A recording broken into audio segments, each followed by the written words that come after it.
আসসালামু আলাইকুম রহমতুল্লাহি ওবরাকাতুহু। সম্মানিত দর্শক শ্রোতা, আপনারা যে যেখান থেকে দেখছেন, দেশ এবং প্রবাস থেকে সকলকে ধন্যবাদ জানিয়ে শুরু করছি আলহামদুলিল্লাহ। আপনারা দেখতে পাচ্ছেন আমাদের মামা আয়েশা ইন্টারন্যাশনাল ইনস্টিটিউট হাফিজিয়া মাদ্রাসার ছাদ ঢালাইয়ের জন্য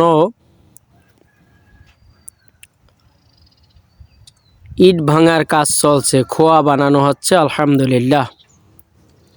আপনারা দেখতে পাচ্ছেন মাদ্রাসার ভবন, মসজিদ, মাদ্রাসার আবাসিক ভবন আলহামদুলিল্লাহ। আবাসিক ভবনের ছাদ ঢালাইয়ের জন্য খোয়া বানানো কাজ চলছে আলহামদুলিল্লাহ। এটা হচ্ছে 14 নং বারৈখালী ইউনিয়নের 5 নম্বর ওয়ার্ডে অবস্থিত মোরেলগঞ্জ বাগেরহাট। আপনারা বেশি বেশি করে আমাদের জন্য দোয়া করবেন, যাতে করে এভাবে দ্বীনের খেদমতগুলো বেশি করে আঞ্জাম দিতে পারি ইনশাআল্লাহ।